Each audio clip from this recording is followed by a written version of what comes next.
Hey everyone, it's Brett Hornby here, and welcome back to my YouTube channel, and happy Free Agent Frenzy time. As in this video right here, I just talked about the couple trades that the Calgary Flames made during Free Agent Frenzy, where they acquired Nikita Zerdov and goaltender Daniel Blatter from the Boston Bruins, and Nikita Zerdov came from the Chicago Blackhawks.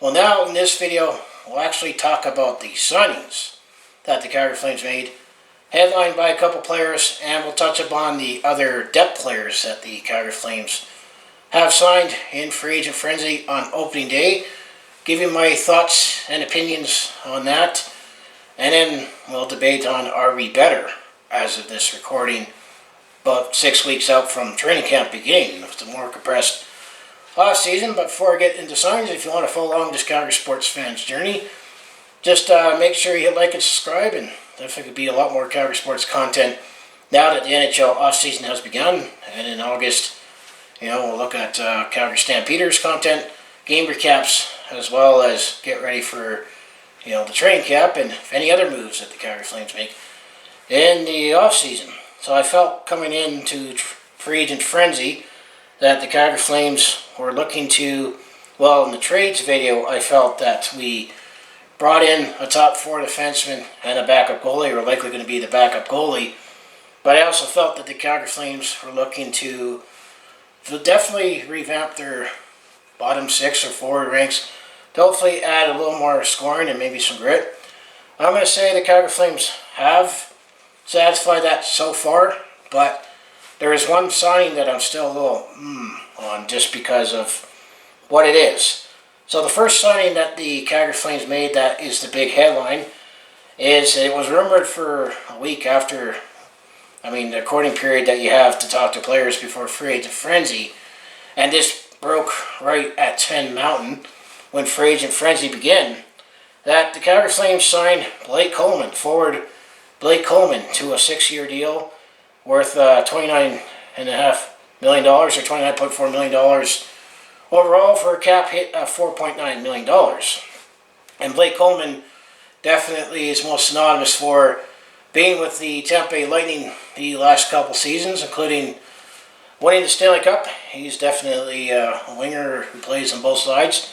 So Blake Coleman, actually a couple interesting facts with Blake Coleman. He's an American forward who actually is from Texas.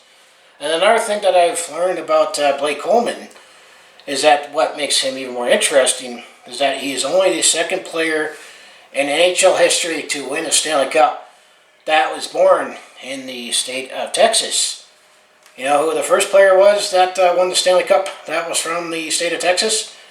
Actually, that was Brian Leetch. So that's just one extra nugget to throw in. But Blake Coleman, they have him listed at wearing number 20 for the Calgary Flames. I can definitely see him being either in the top 9 or top 6 forward, depending on how things break down on either the wings. But the only thing I'm a little worried about with this signing, he is 29 years old. He will turn 30 in late November, as he was born November 28th, 1991. Originally, he was drafted by the New Jersey Devils, 75th overall in the 3rd round in 2011. And then he was acquired by the Tampa Bay Lighting at the trade deadline in 2020, which I'm going to say that felt like that was 9 years ago, when he got to the Tampa Bay Lighting and they traded away a first-round pick and Nolan Foote in that trade. And then Blake Coleman won a couple Stanley Cups with the Tampa Bay Lighting for 2020-21. His cap hit is $4.9 million for all 6 seasons. That's a raise from $1.8 million that he had a 3-year contract when he signed with the New Jersey Devils after his entry-level deal. The last 2 years, or the rest of the 2020 season, and last season he was with the Tampa Bay Lighting. Last season with the Tampa Bay Lighting, in 55 games, he scored 14 goals, 17 assists for 31 points, and he had plus 15 and 37 penalty minutes. And then in the Stanley Cup playoffs, given that he won the Stanley Cup last year and the year before, last year in 23 games, he had 3 goals, 8 assists for 11 points, plus 5 and 22 penalty minutes, and he was one of the instrumental players on the 3rd line for the Tampa Bay Lightning. And obviously the Tampa Bay Lightning, given that they are in salary cap jail, or they were right up against the cap and had to use injury reserve to be able to ice their lineup. That was definitely well documented throughout the playoffs. So that he was available, and he definitely brings that championship pedigree and experience.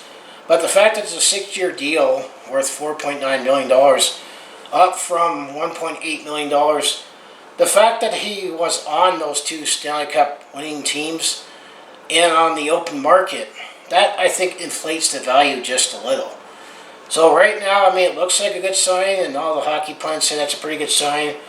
However, I'm just going to have to give some caution. Just want to see how it works out, because, I mean, heck, 3 years ago we were excited about signing James Neal. How'd that work out? Well, James Neal, we traded him for Milan Lucic, and we definitely won that trade because the Edmonton Oilers bought him out. Gee, Troy Brouwer in 2016. Those contracts come to my mind, with finding some help on the wings with playoff experience. So time will tell with this signing. I mean, overall, in his NHL career, both of the New Jersey Devils and the Tampa Bay Lighting, Blake Coleman has played 301 games, scored 71 goals, 55 assists for 176 points overall, -4 overall, and then 241 penalty minutes. So he definitely has ability to, I mean, if you prorate his career numbers from last year to a full 82-game season, you could say he can give you, 55 points and 25 goals, which definitely is something that Calgary lacks outside of our top 6. And then he played in 53 penalty Stanley Cup playoff games, scoring 10 goals, 16 assists for 26 points, plus 12 and 57 penalty minutes, and he has 2 Stanley Cup rings. So at least he brings that to the locker room. I mean, I'm okay with the signing, but it just kind of feels a little too rich and too long, but we'll see what happens. I mean, if it works out, then it works out. I mean, you got to take some risks, and you tend to overpay a little in free agent frenzy. And it was reported and rumored like a week out after the Seattle Kraken expansion draft that apparently Blake Coleman was on his way here. So obviously the franchise, and he sees a fit with the team, and I could definitely see him fit in the lineup, but it's just what the finances work. So that is the biggest signing that we made to headline what the Calgary Flames did in free agent frenzy. He's a 5'11" forward, 200 pounds, so he fits right in. That's some size and some grit, and of course Stanley Cup final experience with 2 Stanley Cup rings. Well, speaking of 2 Stanley Cup rings, that was not the only player that the Calgary Flames signed that has 2 Stanley Cup rings. The next player that the Calgary Flames signed, which I'm going to say is a little bit of a more of a depth move and maybe a better value, considering that Derek Ryan was a 4th-line center, and actually he did sign a 2-year contract with the Edmonton Oilers. But the Calgary Flames did sign Trevor Lewis, who most honestly did play with the Los Angeles Kings. This past season, he did play with the Winnipeg Jets. But Trevor Lewis, he's a 34-year-old right winger. He's listed as a right wing, but I know he can also play center. And actually, he was drafted back in 2006 in the first round by the Los Angeles Kings, 17th overall, same year that we drafted Leland Irving. So this is how far back we're going, as he is from Salt Lake City, Utah, so another American, 6'1", 202-pound forward, and he is only signed for 1 year, so it's not like it's a huge risk for $800,000. And what he is most notable is that he played for the Los Angeles Kings starting in 2008-2009 season, all the way up till the 2019-20 season. Then he did play 1 year with the Winnipeg Jets. But he was on those 2 Stanley Cup winning teams in 2012 and 2014 with the Los Angeles Kings, coached by Darryl Sutter. So at least Trevor Lewis has played for Darryl Sutter before and has also won 2 Stanley Cup rings. So another player that we signed with has 2 Stanley Cup rings with Blake Coleman. Overall, in his NHL career, he's played 730 games, scored 75 goals, 98 assists for 173 points with a -36 overall and 173 penalty minutes. And he definitely has playoff experience, as he played in 87 playoff games while he was on the 2012 and 2014 Stanley Cup finals, that teams that won the Stanley Cup with the Los Angeles Kings in 87 playoff games. He has scored 11 goals, 12 assists for 23 points, -4 overall, and 20 penalty minutes. So in terms of this player being a fourth line center or winger, I actually like to sign for only $800,000. I'm going to say it's definitely a great value. I mean, if you look at replacing Derek Ryan as a fourth line center, that we paid him over $3 million. And the fact that he's got the experience and has the 2 Stanley Cup rings, played under Darryl Sutter, and the fact that he brings a little more grit as well. I'm liking their bottom line, especially with Brett Ritchie, who we re-signed just ahead of the expansion draft. Brett Ritchie is coming back. He signed him to a one-year deal worth $900,000. That was also to satisfy the expansion draft requirements. And then recently, last week, after the Seattle Kraken expansion draft, when we acquired Lance Pitlick, or not Lance Pitlick, Tyler Pitlick. Lance is the player that played with the Ottawa Center, so not get my Pitlicks mixed up. But those are the 2 big headline signings in the Blake Coleman and Trevor Lewis. But Calgary also did sign a few other players, mostly depth players, as they also signed a goaltender, another goalie. His name was Adam Werner. We signed him to a 2-way deal for a 1-year deal worth $750,000. He's a 24-year-old, so if you look up Adam Werner, he's actually a Swede. He was born May 2nd, 1997. He's a 6'5", 205-pounder, and he actually originally was drafted by the Colorado Avalanche, 131st overall, in the 5th round back in 2016.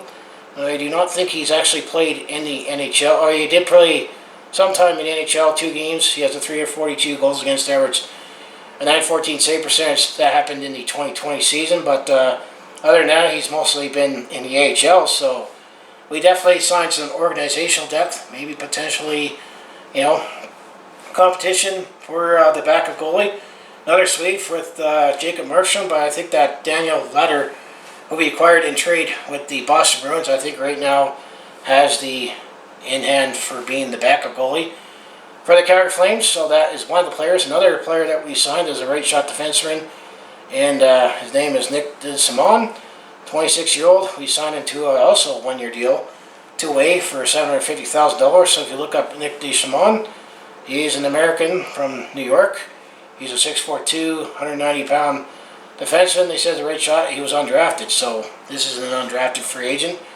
And looking at his history, he has never played in NHL. He did play some time with the San Jose Barracuda and the Rochester Americans in the American Hockey League. His highest production season in the 2018-19 season with the San Jose Barracuda. In the AHL, he played 65 games. He had 14 goals, 32 assists for 46 points, plus minus a 1 in 30 penalty minutes. And then Calder Cup playoffs.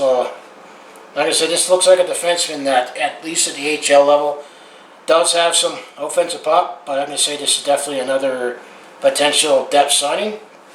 And then a couple more players that we signed as a left defenseman, and Kevin Gravel. We signed him to a 1-year deal, which is also a 2-way, 1 year at $750,000. So if you look at Kevin Gravel, he's born March 6, 1992. He's an American from Kingford, Michigan. He was drafted in the NHL back in 2010, 5th round, 148th overall by the Los Angeles Kings. And it's a 1-year, $750,000 2-way contract, so you get 2 different salaries if he's either playing up here with the Calgary Flames or down in Stockton.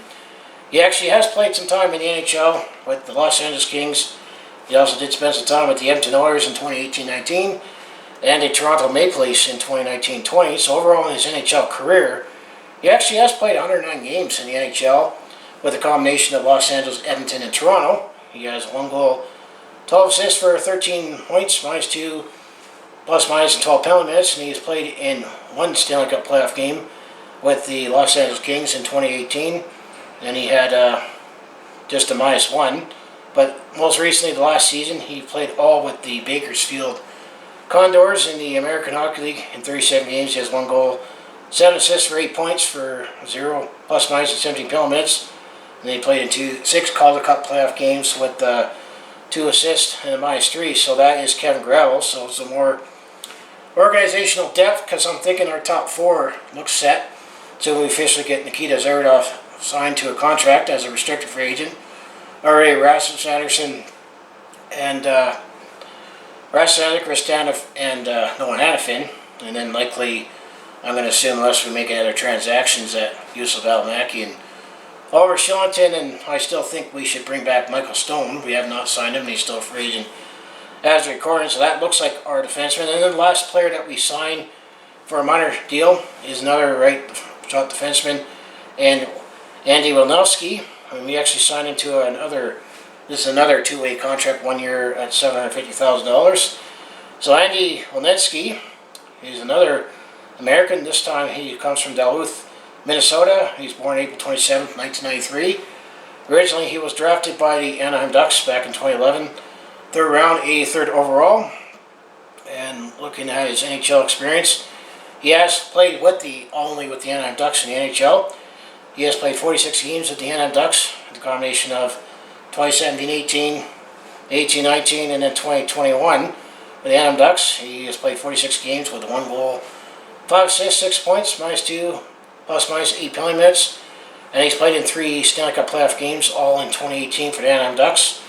He's played 3 games, no points, and a -2. So that's, I'm going to say, another depth signing. So what do you think of the 2 signings with the Blake Coleman and Trevor Lewis? I mean, those are the big headlines that will be on the opening day roster, as well as the depth signs with Andy Wilnowski, Kevin Gravel on defense, as well as Nick Simone and goaltender Adam Warner.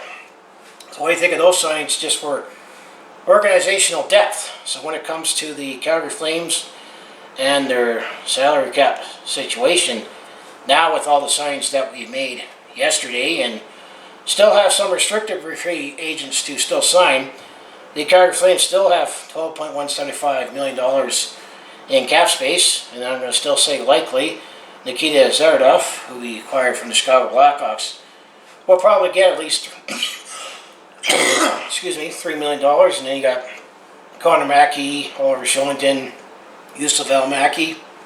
Between those 3, another $2 million, 2.5, and then that Daniel Fatter for the goalie, at $750,000. So even then, the Calgary Flames would still have, after signing them all to contracts, maybe $8 million left to play with. And then that's still trying to fill out so any more depth players, or possibly making a trade, which rumors has it that the Calgary Flames may still be in the Jack Eichel sweepstakes. So leave that out there. But other free agents that the Calgary Flames have that has gone elsewhere, well, Josh Leo actually did sign with the Carolina Hurricanes as of this recording, as he signed a 1-year deal, I think $750,000. Buddy Robertson actually did sign with the Anaheim Ducks, and I did mention Derek Ryan. He actually signed a 2-year deal with the Edmonton Oilers. So Derek Ryan is staying in Alberta. He actually did play for the University of Alberta Golden Bears, but now he's playing on the bad guys, in my mind, in the Battle of Alberta. And then the other free agent, which we did not qualify, other than Artem Zagadulin, was Dominic Simone, and he actually is going back to Pittsburgh. So those are the free agents that have already gone elsewhere that Calgary Flames had. I mean, the only unrestricted free agents that I think the Calgary Flames could possibly bring back is Michael Stone, in my mind. And then we have our in-house business with all our restricted free agents that we sent qualifying offers to, and then we did resign Brett Ritchie ahead of Free Agent Frenzy and ahead of the Seattle Kraken expansion draft. So, guess going back is, what do you think of the signings that the Calgary Flames have made so far, especially with the Blake Coleman and the Trevor Lewis?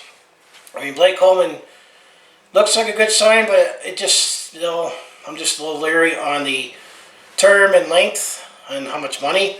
I like the Trevor Lewis signing just for the extra depth and the value picks. If the Calgary Flames could find some value picks, that definitely is a bonus to fill out the roster. But at this stage right now, with the trades that we made and the signings that we've made so far, I'm going to still say we're still stuck in neutral in terms of where we're at. I still feel like the Calgary Flames might need to make a trade to shake up the roster, especially some of our core players. I mean, there's still no word yet on where the Calgary Flames are at when it comes to an extension with Johnny Gaudreau. I know apparently I hear it's still ongoing. He is in the final year of his contract, so we can extend him now if we can come to an agreement. However, part of that deal is he has a modified no-trade clause that I think he has a list of 5 teams that he's willing to move to go to. So his trade clause is a little more restrictive now if we were to trade Johnny Gaudreau. But there is rumors out there that if you believe Hockey Buzz or any other rumor sites, if it makes sense, we should pull the trigger on getting Jack Eichel. That definitely would shake this team up. If it makes sense, it doesn't mortgage too much, but that's just rumors right now that apparently we are in the Jack Eichel sweepstakes, and even with the restricted free agents we still have to sign, guessing that we'll still have about $8 million in cap space. Well, likely a big ticket player is still going to go in the trade with the Buffalo Sabres, so we definitely have the room to do it. It's just a matter of making the assets as well, but that would be a discussion for another time, and of course if that happens, I'll definitely make a video on that. So just say, what do you think of both if you watched my trade video talking about the 2 trades we made, and this video with all the signs that we made. So anyways, like to say, if you want to follow along this Calgary sports fans journey, home the Flames hit and Roughnecks Stampeders, I mostly do talk Calgary sports on my each channel, like recapping games and stories, but now we're in the off-season, so it's mostly all stories, signings, and trades. And of course, if there's any more signings and trades that interest me that I'll make a video on, I'll make a video on, especially if we happen to make a trade for Jack Eichel. I just rumors out there right now that we probably all read the same information. But I also do a variety of non-sports content when I have a chance, like personal vlogs, attempt to comedy, and I also do share experiences on the road or a sporting event, and I've done some vlogging on the go. So if that all sounds like it'd be interesting to watch, do follow along with this Calgary sports fans journey. You know what you do, just make sure you hit like and subscribe. I also have my other social links down in the description below, and I also have made a second channel. I called that Brett Hornby Shorts, as I made that channel exclusively for making YouTube shorts, which I figure is the best way to split up my long form content and my short content. And if I ever decide to do live streaming, I might do it on that channel as well, but you can check that channel out. But that's all I have for opening day of Free Agent Frenzy. The first couple days, what the Calgary Flames have done, they definitely have made some moves, mostly to plug up some holes, but right now I'm going to say we're still stuck in neutral, because I think if we were to go to war with the roster we have right now, I mean, depending on the strength of the Pacific Division, which I think it's going to be wide open, is this team right now good enough to get over that hump, to at least get in the playoffs and get out of the first round? I'm not too sure right now, but we definitely added a couple of players that has been all the way, has hoisted the Stanley Cup. And of course, it'd be awesome if they can get a 3rd Stanley Cup with these guys, but all I can do is dream at this point. So I'm going to say, go Flames go. Thanks for watching, and I'll see you in the next video.